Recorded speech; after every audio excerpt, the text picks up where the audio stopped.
Hola a todos, muy buenos días. Espero que se encuentren todos muy bien. Les mando un beso grande. Tengo saluditos de cumpleaños para Juan Lugo de parte de Yadira Carrillo, su novia. Muchas felicidades. Y tengo saludos también para Paula de México. Y a todos, por supuesto, un abrazo desde aquí, desde Mar del Plata, siendo las 2:58 pm. Bueno, vamos al cuento. Tengo un cuento muy bonito. Es de un autor argentino, escritor, ensayista, profesor universitario. Se trata de Enrique Anderson Imbert, que ya lo conocemos, ya hemos contado algo de él. Escribe muy lindo. En este caso elegí el cuento Licantropía.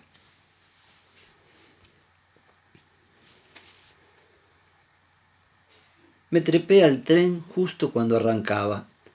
Recorrí varios coches, repletos. ¿Qué pasaba ese día? A todo el mundo se le había ocurrido viajar. Por fin descubrí un lugar desocupado. Con esfuerzo coloqué la valija en la red porta equipaje y dando un suspiro de alivio me dejé caer sobre el asiento. Solo entonces advertí que tenía al frente, sentado también del lado de la ventanilla, nada menos que al banquero que vive en el departamento contiguo al mío. Me sonrió. ¡Qué dientes!, diría Caperucita Roja, y supongo que yo también le sonreí, aunque si lo hice fue sin ganas. A decir verdad, nuestra relación se reducía a saludarnos cuando por casualidad nos encontrábamos en la puerta del edificio o tomábamos juntos el ascensor.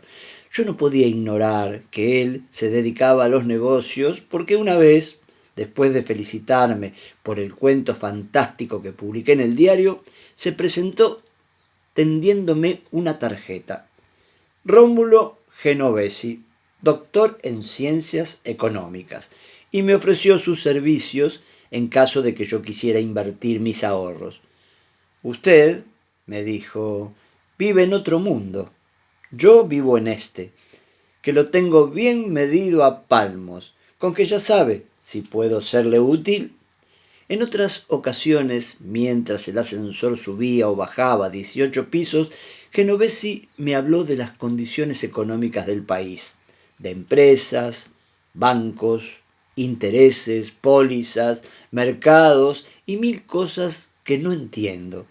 Tal era el genio de las finanzas que me estaba sonriendo cuando me dejé caer sobre el asiento. Yo hubiera querido olvidar mi pobreza, pero la sola presencia de ese especulador me la recordaba. Me había dispuesto a descansar durante el resto del viaje y de golpe me veía obligado a ser cortés. Si en la jaula del ascensor yo respetaba el talento práctico de mi vecino, ahora en el vagón del ferrocarril temía que ese talento me resultara fastidioso. Buah, mala suerte. El viaje horizontal en tren, más largo que el viaje vertical en ascensor, iba a matarme de aburrimiento. Para peor, el éxito de Genovesi obtenía en sus operaciones económicas no se reflejaba en un rostro satisfecho, feliz. Al contrario, su aspecto era tétrico. Teníamos la misma edad, pero si el espejo no me engañaba, él parecía mucho más viejo que yo. Más viejo.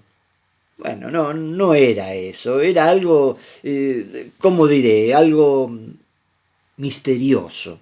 No sé explicarlo. Parecía, qué sé yo, que su cuerpo consumido, desgastado, hubiera sobrevivido a varias vidas. Siempre lo vi flaco, nunca gordo. Sin embargo, la suya era la flacura del gordo que ha perdido carnes. Más que eso, era como si la pérdida de carnes le hubiera recorrido varias veces y de tanto engordar y enflaquecer hubiera acabado por deformarse. Todavía mantenía erguidas las orejas, prominente la nariz y firmes los colmillos, pero todo lo demás se aflojaba y caía. Las mejillas, la mandíbula, las arrugas, los pelos, las bolsas de las ojeras. Desde sus ojos hundidos salía esa mirada fría que uno asocia con la inteligencia, y sin duda Genovesi debía de ser muy inteligente. No había razones para dudarlo, tratándose de un doctor en ciencias económicas.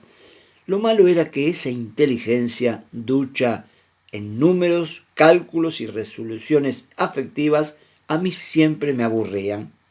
Ni que hubiera adivinado mi pensamiento. Abandonó esta vez su tema, la economía, y arrimó la conversación al tema mío, la literatura fantástica. Y del mismo modo que en el ascensor me había dado consejos para ganar dinero, ahora en el tren me regaló anécdotas raras para que yo escribiese sobre ellas y me hiciera famoso, como si yo las necesitara. Yo, que con una semillita de locura hacía crecer toda una selva de cuentos sofísticos, o que con un suceso callejero construía torres de viento, palacios inhabitables y catedrales ateas. Yo, veterano, yo, emotivo, fantasioso, arbitrario, espontáneo, grandílocuo y genial. ¿Qué diablos iba a necesitar de ese vulgar agente de bolsa para escribir cuentos? Su fatuidad me sublevó, pero acallé la mía y lo dejé hablar.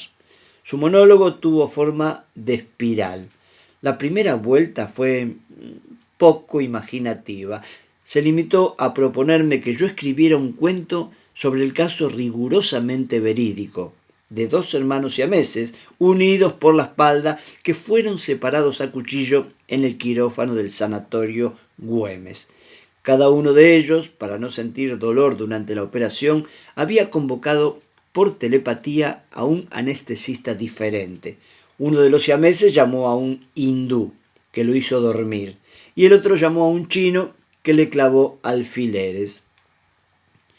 Desde luego que semejante truculencia a mí no me inspiró ningún cuento, pero sí me asombré bastante cuando, en una segunda vuelta de la espiral, Genovesi dejó atrás a curanderos y manos santas y se apartó hacia la región de las conjeturas pseudocientíficas. Una, la de que nuestro planeta ha sido colonizado por seres extraterrestres, nada menos. Y en una tercera vuelta se adhirió a la causa de brujos, chamanes, nigromantes y espiritistas.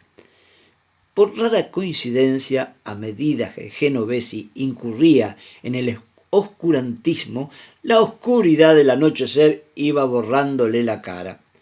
Ya casi no se la distinguía cuando, en otra expansión de su fe, la palabra pasó del mito a la quiromancia y de la astrología a la metempsicosis.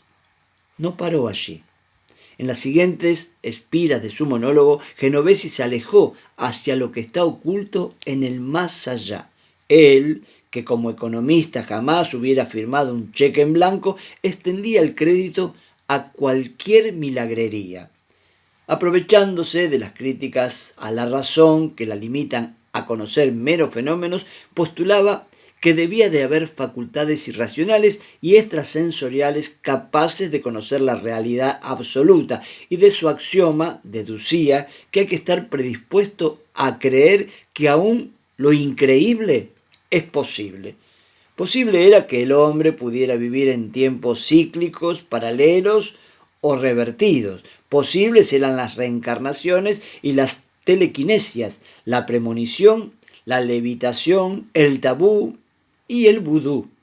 Genovesi desenterraba los mismos fantasmas que yo he visto, vivido y vestido en mis propios cuentos, con la diferencia de que para él lo sobrenatural no era un capricho de la fantasía. Le faltaba el don de los poetas para convertir los sentimientos irracionales en bellas imágenes.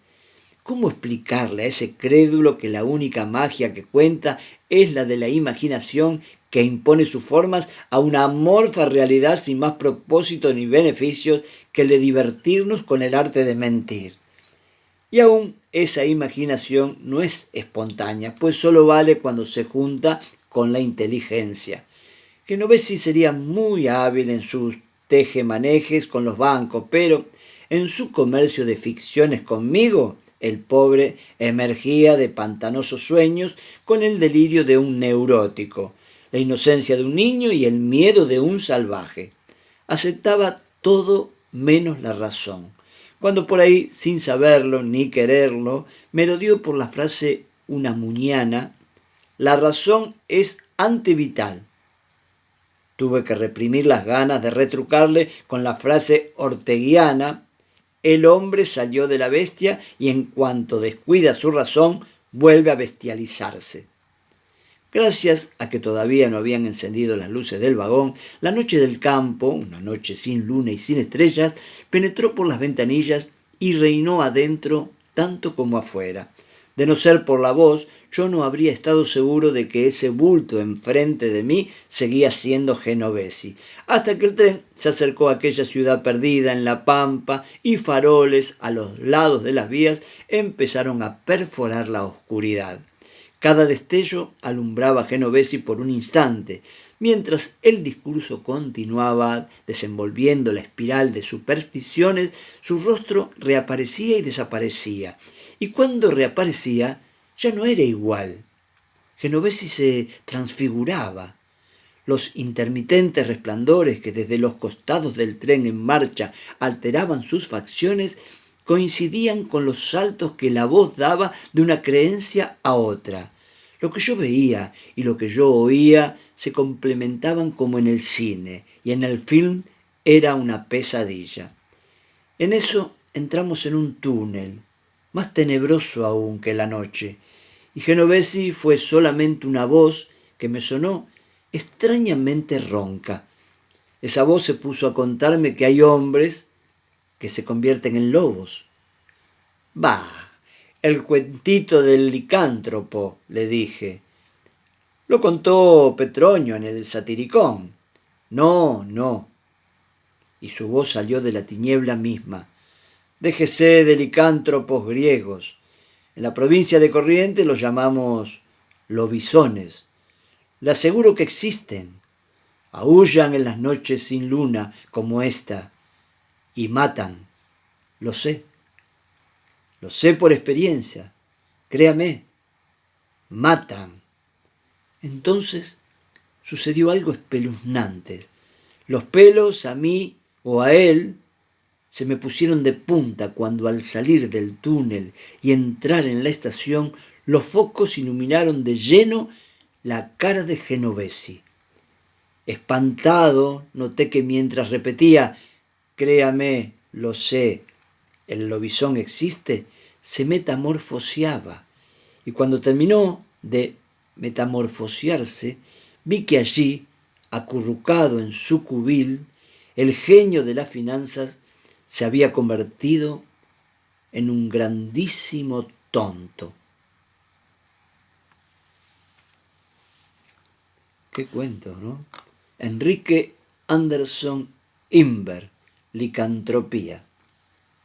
Analícenlo, después me hacen los comentarios y mañana, a mitad de semana, nos encontramos con un nuevo cuento. Bueno, un gran abrazo para todos.